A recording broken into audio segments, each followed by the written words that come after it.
Water pooling next to your house is never good for your foundation.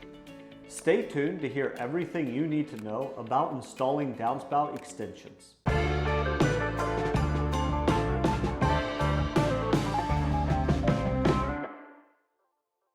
Hi, I'm Nolan Beery, and I'm the Director of Sales Development at AccuLevel. Downspout extensions are an easy DIY project. Today I'll explain why you need downspout extensions, how they are installed, and when you should call a professional.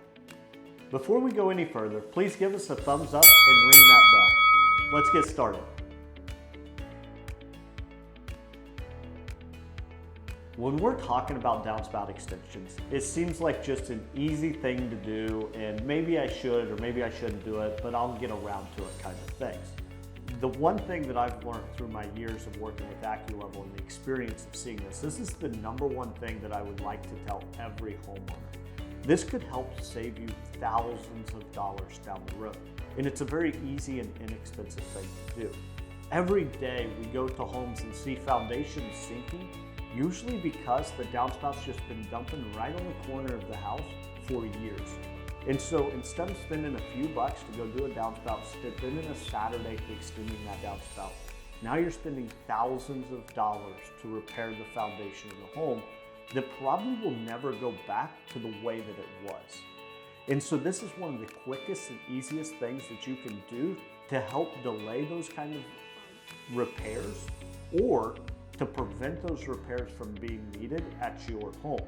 The other thing that we see it cause, and we call this the Christmas tree effect, is water in a basement or a crawl space. Now, once that seal's been broken in a basement, it's so hard to chase that seal and reseal it. So now you're spending thousands of dollars for an interior drainage system and a new sump pump in a pit, when maybe that downspout extension would have prevented that seal from ever being broken. And when I said Christmas tree, and the way you can look for these in your home is literally in the corner, you see a dark stain that's skinny at the top and white at the bottom. So you stand away from the corner, it kind of looks like one of those pine trees or a Christmas tree.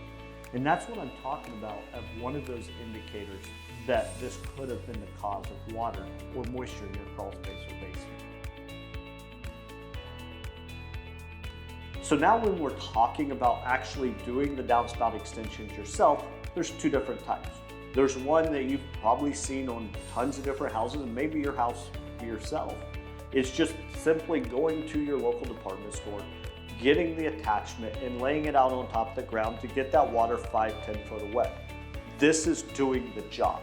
It's keeping the water away from directly in the corner of that foundation, and it's getting it away more to your virgin soil and away from the overdig from when they built your home. Now, I know it's not the most cosmetically pleasing option, and you may get annoyed of having to pull it off or move it every time you go to mow, weed eat, or do any kind of landscaping around your home. So the second option is to actually bury that downspout.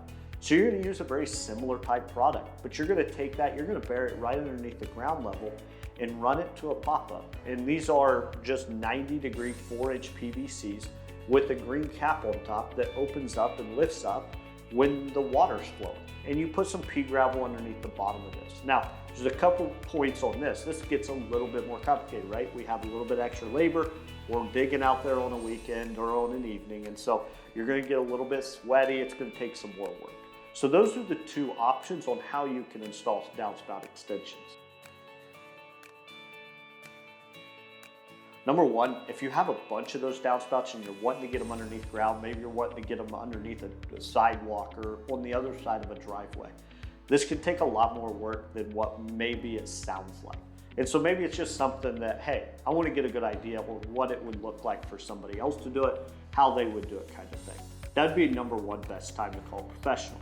Now, the other thing that I know when I'm working on my house or in my house is once I start a project, I start to see other things, right? Whether it's a crack in my drywall, whether it's a piece of trim not being level or pulling away from the house.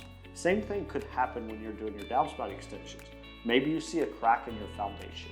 Maybe you see a crack in the brick. Maybe you go into your basement crawl space and look for that Christmas tree effect that we talked about. When you start to see some of those other signs, that's a good time to hit pause, call a professional, make sure that there's not something else going on with your home that's going to cost more money or cause more problems down the road.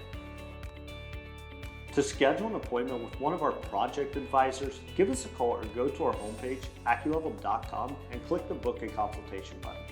Fill out the form and we'll contact you within the next business day. Do you have questions about doing downspout extensions at your home? If so, please leave them in the comments below. Check out the description for more videos and blog articles on crawl space and foundation repair. And don't forget to give us a thumbs up and ring that bell. We would greatly appreciate it. Thank you so much for watching.